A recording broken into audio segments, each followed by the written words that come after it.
Before we start, warning. Spoilers ahead. Today, I'm going to recap a 2017 Korean action crime movie called The Outlaws. This movie tells the true story of the Heuksapa Incident in Garibong Seoul in 2004. A turf war broke out between the local gangs that run the district and the Chinese Heuksapa Gang. So, what sparks the fight between them? How will the police solve the incident? Let's find it out. Since 1990s, Chinese Koreans have settled in Garibong district in Seoul and formed a Chinatown. A lot of gangs of varying sizes have been active ever since. In 2004, the Seoul police did a Chinese-Korean gang mop-up operation to tackle the problems. Sukdo is a feared police even among the gangsters. As a police officer in the notorious district, he has to keep an eye on the two biggest gangs, which are led by Venom and Yisu. Despite their size, the two gangs are afraid of Sukdo and don't engage in thugs war, but are more focused on their businesses. One day, 3 Chinese loan sharks come to the district to collect 30 million won of debt from Venom's underling. Their cruel methods in collecting the debt reaches Venom and he personally confronts them. Despite his show of power, the Chinese are not afraid at all. They simultaneously stab him over and over, until he dies. Meanwhile, Sukdo is called to a crime scene in a karaoke bar, where the manager's arm has been cut off with an axe by the Chinese. Due to the case, the Chinese are on Sukdo's watch list. On the other hand, the Chinese are looking for a way to earn money by taking over the district and extorting the people. They ask Venom's underling to help them commence the plan since they are still new to the area. After some time, Sukdo learns about Venom's death from his 2 informants. The Chinese keep on piling up Sukdo's workload as they commit crimes continuously. This time, a victim is found dismembered with body parts stored in some bags. Meanwhile, the Chinese are carrying out their plan. They start by trapping Yisu and chase his gang away. Then, they start to collect illegal fees from the businesses in the area.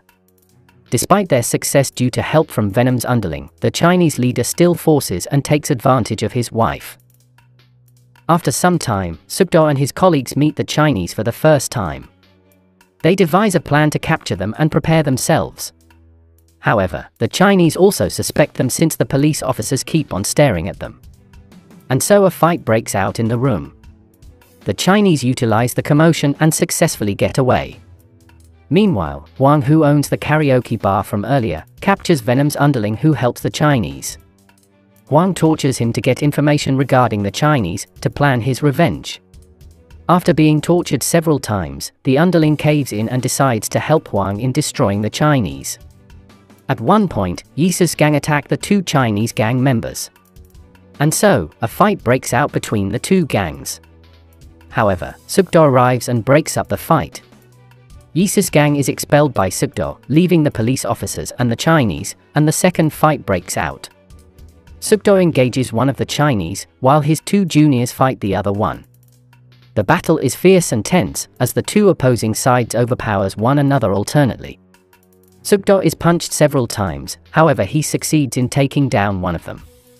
Meanwhile, the other Chinese is able to get away and informs their leader of the situation. The captured one is brought to the police station, to be interrogated. Despite the numerous methods used, he doesn't break and even tries to kill himself. Meanwhile, Yisu is celebrating his mother's birthday. Suddenly, the Chinese come in and attack the place. Another fight between the 2 gangs breaks out amidst the fog.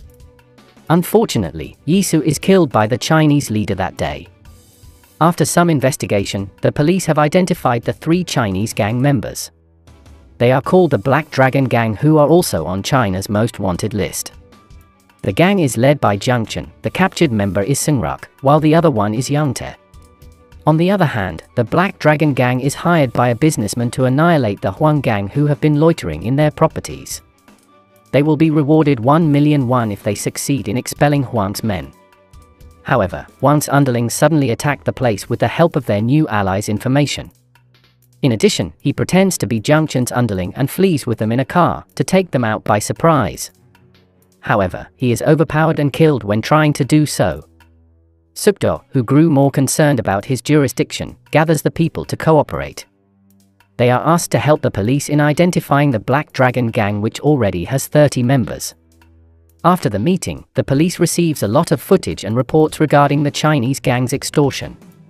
A pattern will be identified from the data, and will be used to devise a plan in capturing them. Furthermore, the footage will also be used as evidence on their crime.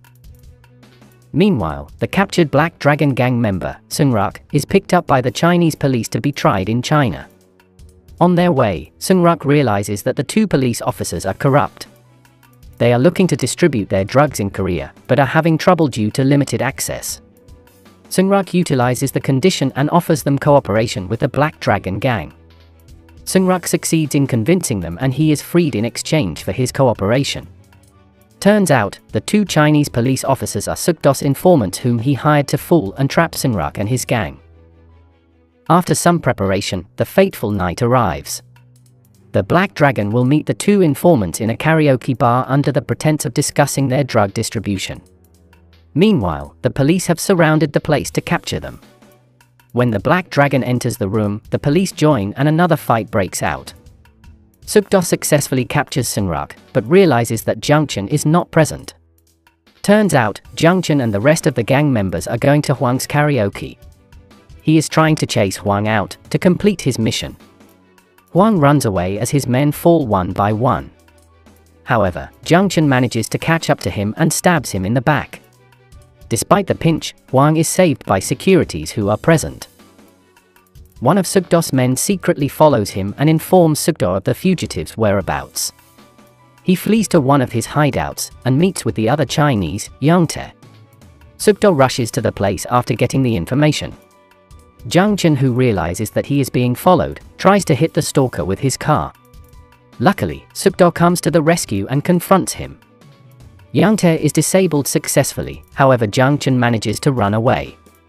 The police spread out to look for him, but cannot pinpoint his location. As Sukdo searches the area, he sees a messy store and decides to investigate. Unfortunately, he is already too late. One of the victims wakes up and informs him of Jungchun's whereabouts, which he overheard from his calls. Meanwhile, the businessman meets Jungchun and rewards him for annihilating Hwang. Then, he immediately goes to the airport to flee from Sukdo and fly to China. Before departing, he goes to a restroom to wash away the blood from his body. Unbeknownst to him, Sukdo has been waiting for him there.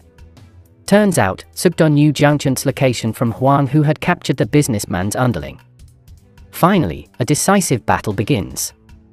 The fight is fierce and tense as they repeatedly take turns in taking over the situation. Sukdo throws Jungchun several times, but he keeps on getting up. Until one time, Sukdo breaks Jungchun's hand, rendering him helpless as he writhes in pain. In the end, all 30 of the Black Dragon members are successfully held captive by the Korean police. Sukdo and his men enjoy their winning cheerfully in the new peaceful city. Subscribe to watch more videos like this, turn on notifications, and leave a like and comment to help the channel out. Thank you for watching, and see you next time.